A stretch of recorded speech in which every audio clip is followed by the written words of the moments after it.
یہ جو سحری اور افطار، یہودی جو تھے نا وہ سحری نہیں کرتے تھے، سحری کا نام و نشان نہیں تھا، روزہ رکھتے سحری نہیں کرتے.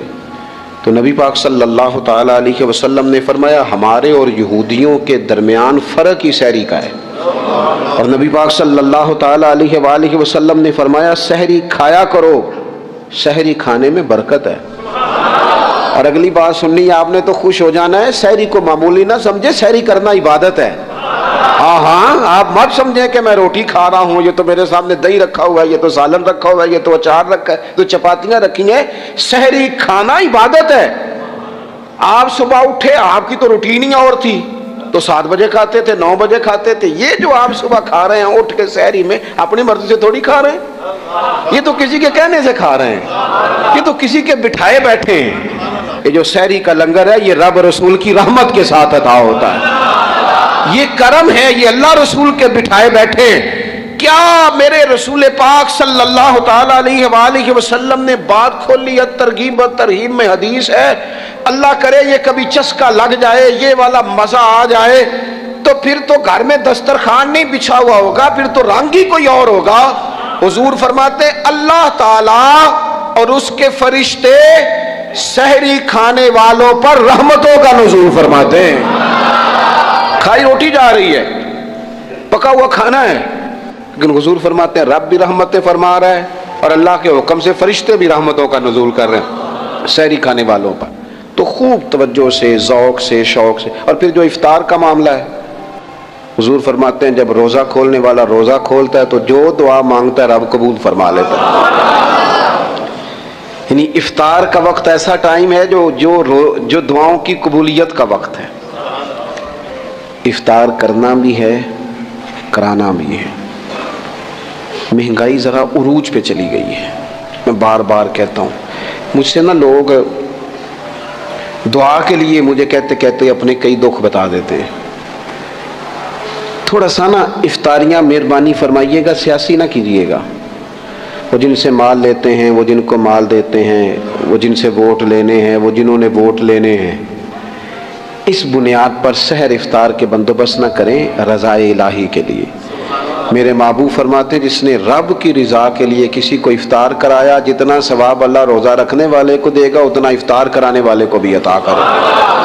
اور ایک حدیث تو آپ پڑھیں گے تو جھوم جائیں گے، سنیں گے تو خوش ہو جائیں گے. المعجم الکبیر میں موجود ہے. نبی پاک علیہ السلام فرماتے ہیں جس نے حلال کھانے اور حلال پانی سے کسی کا روزہ افطار کرایا نا، ذرا دیکھنا غریبوں کے گھروں کو جھانکنا، ذرا اپنے عزیزوں میں ایک نظر دوڑا لینا، ذرا رمضان کی نیت کر کے رمضان سے پہلے ہی غرباء تک راشن پہنچا دینا، ان کی فکر دور ہو جائے. وہ پہلی شام ہی اپنے بچوں کے ساتھ آسودہ حال ہو کے بیٹھیں. دیکھ لینا یہ نہ ہو کہ ایک بھائی کھل کے کھا رہا ہو اور دوسرے کے بچے منتظر ہوں کہ آج سحر افطار میں کیا کرنا ہے. اپنے گلی محلے میں دیکھ لینا. ہم اس رسول کے ماننے والے ہیں جنہوں نے فرمایا میں اسے مومن ہی نہیں جانتا جو پیٹ بھر کے کھائے اور اس کا ہمسایہ بھوکا رہ جائے. تھوڑا سا اپنے ارد گرد نظر ڈال لینا. المعجم الکبیر میں حدیث موجود ہے. اللہ کے پیارے رسول صلی اللہ تعالی علیہ وسلم نے فرمایا جس نے حلال پانی سے، حلال روٹی سے کسی کا روزہ افطار کرایا تو فرمایا فرشتے اس بندے کے لیے رمضان کے دنوں میں، رمضان کی گھڑیوں میں دعا کرتے ہیں، اور جناب جبریل امین اس کے لیے شب قدر کی رات دعا کرتے ہیں. حضرت جبریل شب قدر میں دعا کریں گے خاص رات، یا اللہ اس بندے پر فضل فرما، اس نے تو غریب آدمی کو افطار کرا. یہ ایک عبادت ہے، اس عبادت کا خیال کریں. پھر اعتکاف آئے گا، رمضان کے آخری 10 دنوں کا اعتکاف. اسلام میں رہبانیت نہیں ہے، لیکن کبھی کبھی سب سے کٹ کے اپنے رب کے ساتھ جڑ جانا. کچھ رات کی عبادتیں، کچھ تنہائی کے اذکار، کچھ درود و سلام کا ذوق.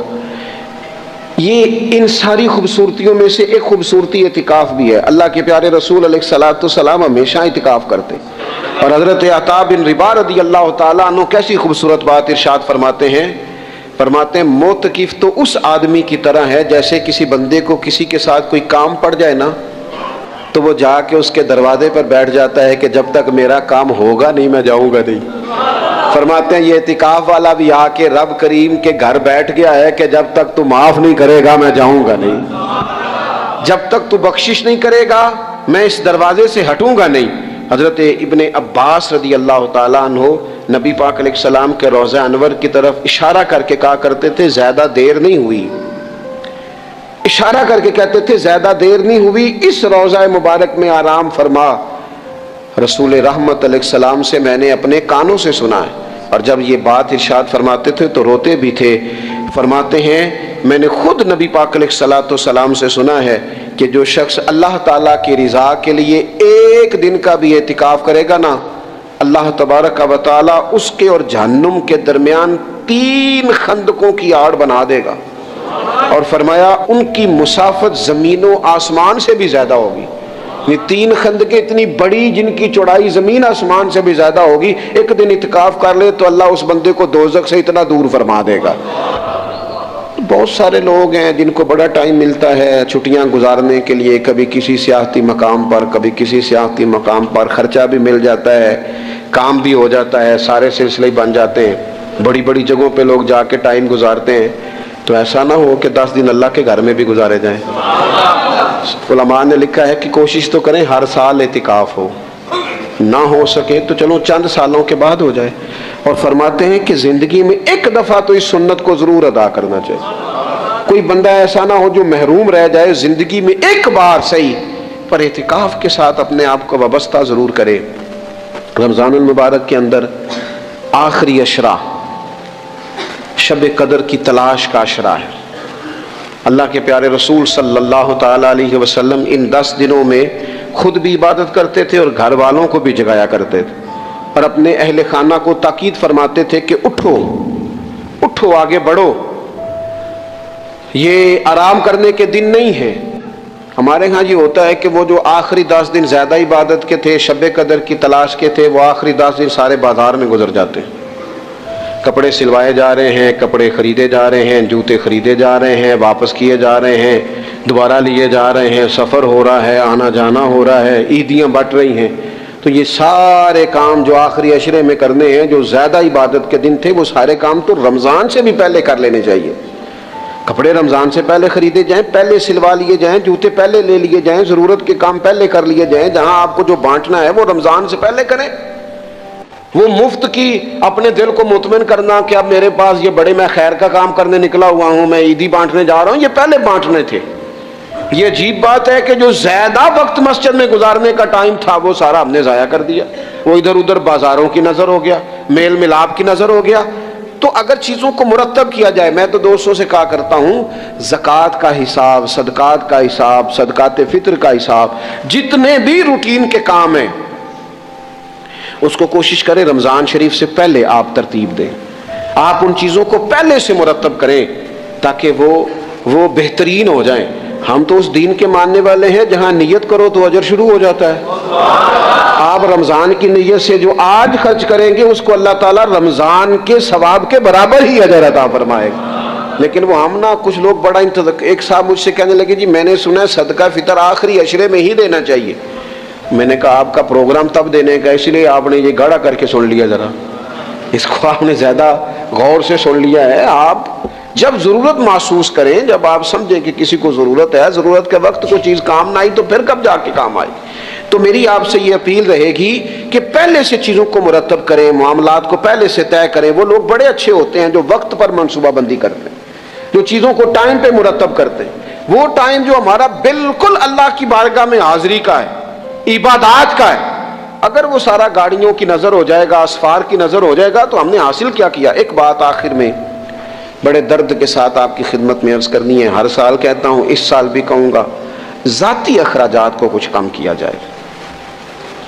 ذاتی اخراجات نہ کچھ لوگوں کے بہت زیادہ ہیں، ان کے اپنے لباس کے، کپڑوں کے، اور وہ اخراج میں نے پچھلے جمعے بھی کہا تھا، اسلام ذبائش کی اجازت دیتا ہے، نمائش کی اجازت نہیں دیتا۔ نمائش والے کام اگر تھوڑے چھوڑ دیے جائیں کچھ بھی نہیں ہوتا۔ میں تو شاید اگر میں سینکڑوں کہہ دوں تو غلط نہیں ہوگا، لیکن 20 تو لوگ ایسے ضرور ہوں گے کہ جو عید ساری سو کے گزارتے ہیں، سارا دن سوئے رہتے ہیں، پتہ نہیں وہ اتنے مہنگے مہنگے کپڑے کس لیے خریدتے ہیں۔ عید کی نماز بڑی سوگ ہے، اور بھئی آپ کا فون بند تھا جی، میں سو رہا تھا جی. تو بھئی وہ جو آپ نے 1.5 مہینہ درزی کے پاس آنا جانا لگایا وہ کس مقصد کا؟ رات کوئی پہننا تو کوئی پرانا جوڑا پہن لیتے. ایسی مصیبت کیا بنی ہوئی تھی؟ اتنے مہنگے کپڑے خریدے، اتنا مہنگا جوتا لیا اور دن سارا سو کے گزار دیا. ذاتی اخراجات کم کریں. پتہ کیا ہے، فرق بہت بڑھتا جا رہا ہے، بہت بڑھتا جا رہا ہے. یعنی ایک جگہ پہ چیزیں پڑی ہیں، خراب ہو گئی ہیں، کھانے کا ٹائم نہیں، پہننے کا ٹائم نہیں، اور ایک جگہ وہ ہے کہ جہاں لوگ دوائی کو ترس رہے ہیں. گندم امیر شہر کی ہوتی رہی خراب، اور بچی کسی غریب کی فاقوں سے مر گئی. اور کسی نے کہا تھا کہ غریب شہر تو فاقوں سے مر گیا لیکن امیر شہر نے ہیرے سے خودکشی کر لی. اللہ معاف فرمائے. تو بہت ساری جگہوں پہ لوازمات زیادہ ہیں، اخراجات زیادہ ہیں، تکلفات زیادہ ہیں. اس رمضان میں مہنگائی کا جو زور ہے، حالات کی جو سنگینی ہے، اور تھوڑا پیچھے جائیں تو غریب علاقوں میں جس قسم پرسی کے ساتھ لوگ اپنا وقت بتا رہے ہیں، اگر صرف امیر لوگ اپنے کچھ ذاتی اخراجات کو کنٹرول کرنے میں کامیاب ہو جائیں تو بڑے سارے لوگ ایسے ہیں جن کے لیے وہ خوشیاں بانٹنے کا ذریعہ بنیں گے، اسباب. اور ویسے بھی زندگی سادہ کریں، آسان ہو جائے گی. رسول پاک صلی اللہ تعالی علیہ وآلہ وسلم نے پتہ روزے دار کی فضیلت کیا بیان فرمائی؟ اللہ کے محبوب صلی اللہ تعالی علیہ وسلم فرماتے ہیں کہ رب فرماتا ہے ابن آدم کا ہر عمل اس کے لیے ہے، روزہ میرے لیے. اور فرمایا میں خود جزا دوں گا روزے کی، میں خود جزا دوں گا روزے کی. اور حضور فرماتے ہیں روزہ ڈھال ہے، جو شخص روزہ دار ہو وہ بےہودگی سے، فحش گوئی سے اجتناب کرے. اور اللہ کے محبوب صلی اللہ تعالی علیہ وسلم فرماتے ہیں اگر کوئی شخص اسے گالی دے، اگر کوئی شخص اس سے جھگڑا کرنا چاہے تو پتہ کیا جواب دے؟ اسے کہے بھئی میں روزے دار ہوں، میرے منصب کا تقاضا نہیں کہ میں تیرے ساتھ الجھوں. اور رسول پاک صلی اللہ علیہ وسلم فرمانے لگے اوہو اتنی بڑی بات. حضور فرمانے لگے، یہ صحیح مسلم کے لفظ ہیں، کریم محبوب فرمانے لگے مجھے اس رب کی عزت کی قسم جس کے قبضے میں محمد عربی صلی اللہ علیہ وسلم کی جان ہے.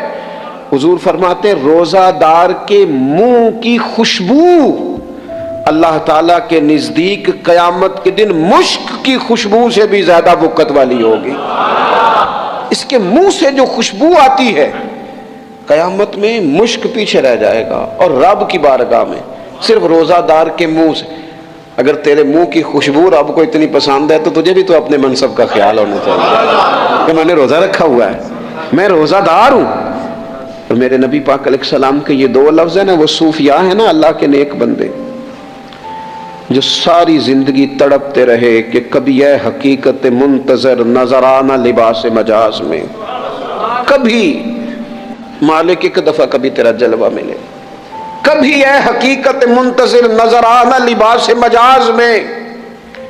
لاکھوں سجدے تڑپ رہے ہیں میری جبین نیاز میں. اور جو ساری زندگی کہتے رہے کہ ہم تو عمر دراز مانگ کے لائے تھے 4 دن، 2 آرزو میں کٹ گئے، 2 انتظار میں، یہ دیکھو انہیں انعام ملنے لگا ہے. جو اس کی راہ کے سوالی تھے، جو اس کے رستے کے مسافر تھے، جو اسے پانا چاہتے تھے، جو اس کی دید کرنا چاہتے تھے، جو اسے ملنا چاہتے تھے، میرے رسول پاک علیہ السلام نے فرمایا روزہ دار کو 2 خوشیاں ملیں گی. ایک خوشی اس وقت ملتی ہے جب وہ افطار کرتا ہے، اور فرمایا ایک خوشی اس وقت ملے گی جب وہ اپنے رب سے ملاقات کرے گا. جب وہ اس سے ملے گا تو اس وقت روزہ دار کو خوشی ہوگی. میرے دوستو خوشی تو جو ہوگی سو ہوگی، لیکن یہ لفظ بڑے حسین نہیں کہ روزہ دار کی رب سے ملاقات ہوگی. یہی لفظ بڑے باکمال نہیں. ایک روایت میں تو یہ ہے نا کہ روزہ میرے لیے ہے میں اس کی جزا دوں گا، اور ایک روایت میں یہ ہے کہ روزہ میرے لیے ہے اور رب فرماتا ہے میں خود روزے کی جزا ہوں. یعنی باقی نیکیوں پر ثواب ملے گا، روزہ رکھنے والے کو رب رحمان ملے گا. نبی اکرم صلی اللہ تعالی علیہ وسلم کے امت کے صوفیاء نے نا کچھ چیزوں کو بڑا کھولا ہے. عارف رومی کہتے ہیں کہ ایک دن نا محمود غزنوی نے خزانوں کے دروازے کھول دیے اور فرمایا بھائی میں نے آج ہر چیز کھول دی ہے، جو جس چیز پہ ہاتھ رکھے گا وہ اسی کی ہو جائے گی. لوگ دوڑے، کوئی سونے کی طرف، کوئی چاندی کی طرف، کوئی جائیدادوں کی طرف، کوئی خزانے کی کنجیوں کی طرف، کوئی بڑے بہترین گھوڑے اور اونٹوں کی طرف لوگ دوڑ گئے، جو جس پہ ہاتھ رکھے گا اسی کا، سب بھاگ گئے، ایاز بیٹھا ہے، نہ وہ حسن میں رہی شوخیاں، نہ وہ عشق میں رہی گرمیاں، نہ وہ غزنوی میں تڑپ رہی، نہ وہ خم ہے زلف ایاز میں، وہ لذتیں کہاں۔ ایاز چپ کر کے بیٹھا ہے۔ پھر محمود نے ایاز کی طرف مخاطب کر کے کہا، ایاز اٹھنا نہیں، آج لوٹ سے لگ گئی ہے، جو جس چیز پہ ہاتھ رکھے گا اسی کی۔ ایاز کہنے لگا بات پکی ہے نا؟